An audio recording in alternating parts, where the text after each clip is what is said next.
Nigeria's gross domestic product grew by 3.54% in second quarter 2022, 0.44 percent points higher than 3.11% in first quarter 2022. Central Bank of Nigeria unveils USSD code for e-Naira transactions.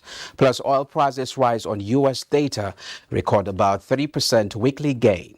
This is Business Express on the network service of the NTA. We're reaching you from Abuja, the nation's capital. I am Musa Abubakar.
Now, latest data from the National Bureau of Statistics shows that Nigeria's gross domestic product GDP increased despite global economic downturn. The report shows that the economy grew by 3.54% year-on-year in real terms in the second quarter of 2022.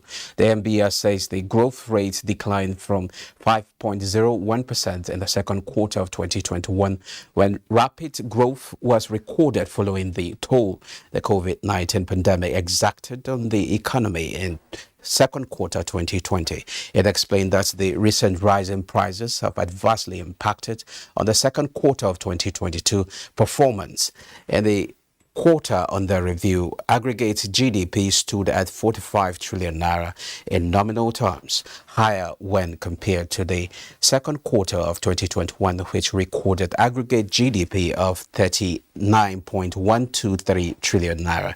The lower by 1.97 percent points compared to the rate recorded same quarter of 2021 and 1.31 percent points lower than the first quarter of 2022. Growth in the non-oil sector was driven in the second quarter of 2022 mainly by information and communication, finance and insurance, transportation, agriculture, and manufacturing, accounting for the positive GDP growth in real terms. The non-oil sector contributed 93.67% to the nation's GDP in the second 8% and higher than the first quarter of 2022, recorded as 93.37%. Now, the ECOWAS Commission and the ECOWAS Bank for Investment and Development is set to strengthen collaboration, expand cooperation, and explore areas of mutual interest for the prosperity of the people of the sub-region. This was the focus of the courtesy call on President Toure by the president of IBID, Dr. George Agwe Nana Donko. The IBID president said that IBID was formed in 1975 but started operations in 1979 with a mission to support the developmental projects and programs of member states. President of the ECOWAS Commission stated that the new mantra, ECOWAS of the people, was created to deliver shared prosperity for the people of the sub-region and stressed that there is a need to build deep collaboration and strong institutions with the right resources and processes. The implementation of the African Continental Free Trade Market Stakeholders in the trade, communications, and digital economy are positioning the country's e-commerce and digital trade platforms for better utilization by the nation's business community. They want to achieve this through a viable policy framework. We are looking at it from even international rulemaking, the WTO, the African Continental Free Trade Area, and also the market that is available in terms of market access for e-commerce products, including all the players in the ecosystem. For it is e-commerce that is the brain behind every business of these days.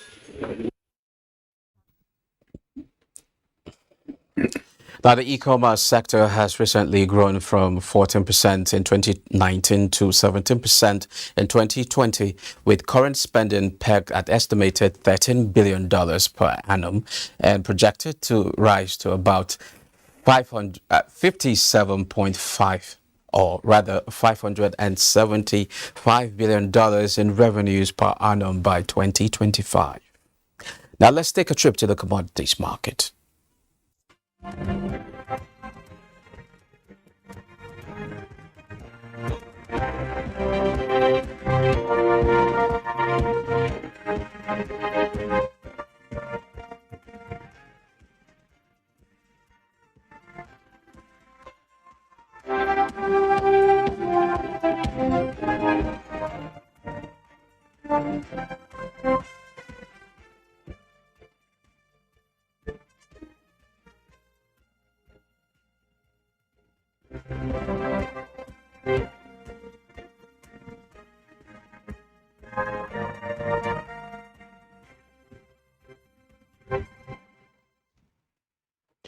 Now, Nigeria launched its energy transition plan to achieve universal energy access by 2030 and a carbon-neutral economy by 2060 to tackle poverty and climate change.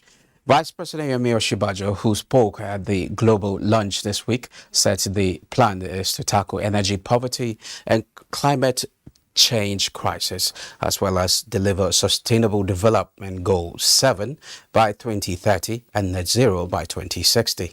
What does this mean for Nigeria's oil market and the economy? We have Comrade Molade Sharif, National Coordinator, Center for Peace and Environmental Justice, in the studio to discuss this. Now, thank you for joining us. Thank you, viewers. Okay. Well, it's good to have you back. Thank you very much for hosting me. You were in Warri. Yes. So, okay. So now let's look at Nigeria's transition, energy transition.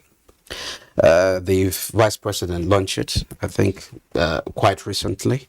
And what do you make of the universal? How do we achieve universal energy access? Well, first and foremost, let me congratulate the federal government for deeming it necessary to launch this very important transition plan project for the benefit of Nigerians and for us to also be reckoned in the committee of nation in this process. You will agree with me that maybe in few years, the petroleum industry will not be viable. And so you need to transit to the next phase. And when you talk about gas, gas is a very essential commodity that need to. But my concern, let me speak from the perspective of communities. So that is where I am from. Okay. And for we to achieve this, there need to be a greater sensitization. And everybody need to be on board.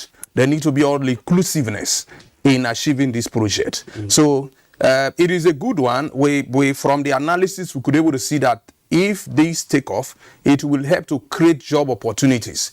It will help to create zero gas and all sorts. So it is a good one and it's a welcome development to Nigeria. I believe you're an advocate of environment. Yeah. So what does it mean for the environment? Is it just creating jobs? What about the environment? No. Well, great. As an advocate of the environment. One of our concerns is the environment. And sometimes we speak from a different perspective, or we view things from a different angle. Because if you are from the Niger Delta, or if you have been there, you will agree with me that the entire ecosystem, the environment has been bastardized. The traditional occupation of fishing or farming of these people has been eroded as a result of continuous oil exploration and exploitation activities. Now, for you to nip it, I know the last time we discussed, we were talking about oil theft. Yes. Now, for you to even end oil theft, the locals, the community people need to be aware of the dangers associated with the environment. For allowing the environment to be polluted, because yes, we agree, in the 80s, I could vividly remember, in this late 70 to 80, when there is a spill from pipeline, the communities will sympathize, will even go and notify the company that we saw a leakage here. And the company will come and do the booming. The community sometimes will help them to protest, sympathize with them. So there was nothing like agitation for compensation. But then, the government, as the government continue to rely on the oil revenue to survive, whenever there is issue or spill or vandalization, the government continue to maybe bring to the notice of everyone that we are losing so number of barrels. And these people begin to realize that, so if the resources from this area is what they use in developing other part, and we are not benefiting. So that gave birth to some of these unrest in that region.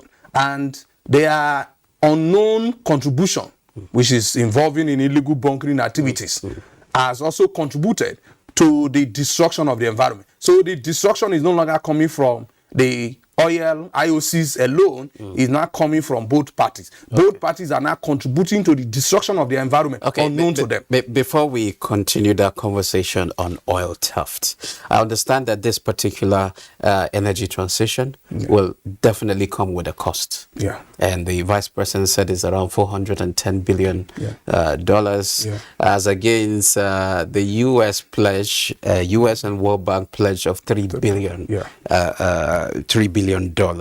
How do you see us achieving this? It is achievable because, yes, it is 410 billion. Annually, Nigeria is expected to contribute 10 billion naira to enable us achieve it. If we are committed, dedicated, and honest to this process, I know this government will be winding up. And most importantly is continuity. One of our greatest challenges in this nation or in part of Africa is continuity. Now, this is a laudable idea that has been launched. And this project will kick off with this administration. Our prayer is the next administration should be able to sustain it for the benefit of Nigeria. So I believe it's achievable. Okay, the another issue is the fact that the recent OPEC Secretary General, the newly appointed one, said that the problem with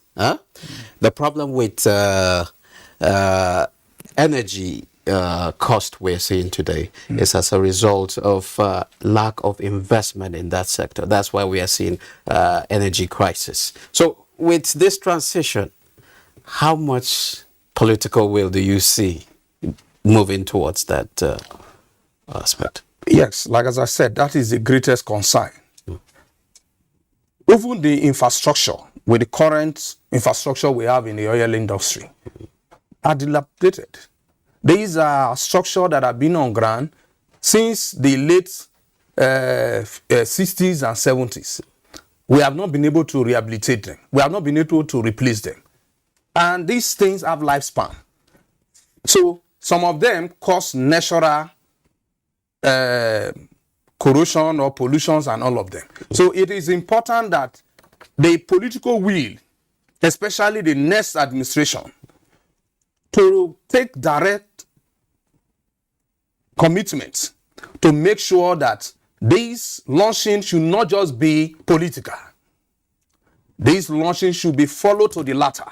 Because for example, we've seen in previous administration where governments have put deadline to end gas flaring more than 3-4 times. Yes. There is no political will to end it. And If you travel to those areas where gas is emitted into the air, it is a serious issue. The entire ozone layer, the entire air is contaminated. And the people close to this environment breathing. So automatically their life expectancy is short. Okay. Okay. So, well, the issue of oil theft. You've been in the Niger. Oh, you've been in the Niger Delta. So That is my home. Paint a picture of it. Give us an idea of what is actually going on there. Well, Because already you've talked about the environmental challenge it poses, both from the community and the oil companies. Now, paint a picture for us. How is this actually affecting our revenues? it's affecting our revenue greatly. We agree. But we need to also look it from another perspective, from the local, from the communities.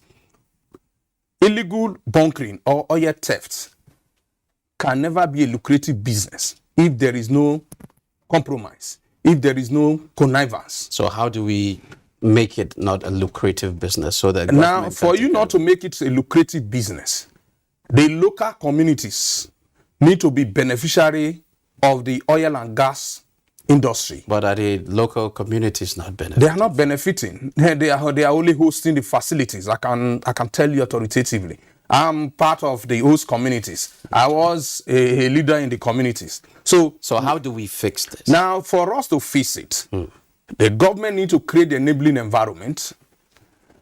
Two, the government need to, when you create the enabling environment, automatically you need to woo in investors. When the investors are on ground, these local communities, these hosts will be engaged. When the youth are employed, the issue of illegal bunkering. So you are saying the youths are not employed? They are not employed. There is no employment in the Niger Delta. The only employment you can find in the Niger Delta is militancy, amnesty program. That is why you see most of the youths, every time there is agitation, if you don't create the opportunity, we'll go back to the creek. They So the thing here is to employ.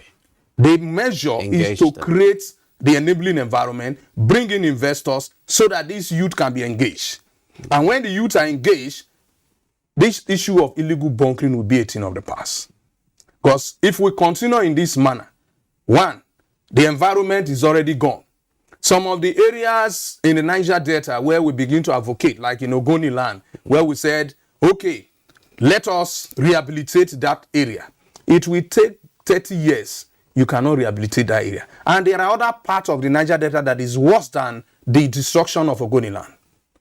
So now, besides, let's put that aside. Now, besides, you said there's going to be commitment by the government of $10 billion, you said? Annually. Then what about enlightenment, about the importance of energy transition? Very, very important. Now, NNPC is now limited. We have the Nigerian Upstream Regulatory Petroleum Commission, which is shadowed with some responsibility, will take the place of DPRO. So it's shadowed with the responsibility. Now we're even talking about implementation of PIA. The communities are not even aware. The people are not aware. People are only aware that President Buhari have signed the PIA into law. The people does not know. They don't understand where to start from. And they depend on the multinationals to enlighten them, to educate them. It is the primary responsibility of NNPC Limited and NUROPC to carry out sensitization, engage competent and capable consultants that will help you to sensitize this community. Let the communities know their benefit. Let the communities appreciate it, because what is going on is only being appreciated by government. Government continue to advocate, we are losing this, we are losing that, we are losing that. So they are not seeing the benefits to community. So community, it is time for us to begin to sensitize, educate, and expose the community that if you do this, these are your benefits, these are your entitlements. And this PIA contains some of those opportunities that the host community begin to govern themselves. It is no longer in position. So you select the various leaders that want to rule. So I think one of the best things President Muhammadu Muhammadu Buhari have done to the people of Niger Delta is PI, despite the fact that it fell short of some expectation. Okay. And which we believe there is room for improvement. Thank you very much, Comrades. Molade Sharif, National Coordinator, Center for Peace and Environmental Justice. Thank you for coming on the program. Thank you. Thank you very much. Moving on, the inflation rate has continued to take its toll on almost all services, commodity, and products in the country. For instance, kerosene, which was known as the commonest and the cheapest cooking substances, now relatively for the richer family, as the price is now out of the reach of ordinary people. The Len Yo has the reports. Kerosene, one of the petroleum products, is commonly used for cooking as well as for lighting lamps. In recent times, this product has been scarce, resulting in the hiking price. Some consumers of kerosene who say due to the non-availability of the product, the price has skyrocketed to more than 500%, as 1 liter of kerosene now goes for 1,100 naira at filling stations, while at the black market it is sold for 1,200 naira or more. No kerosene, bam, bam, bam. The one with that we're struggling to see, they will mix fuel, which I show you my hand. We struggle, no kerosene. For station, it's either 850, outside retail 450, then big bottle 1,000. Listen, a liter now is 1,200, but we're getting it from the filling station 1,000 naira, sometimes 150. So this one that I bought, and I bought 1,050 naira for filling station. That's why I am selling 1,200 naira. Effort to speak with independent marketers on the cause of this scarcity and hike in price of kerosene was not successful. Now, the NGX All-Share Index for 26th August closed the day's trade positive at 49,682.15 basis point, with market capitalization at 26.7 trillion naira.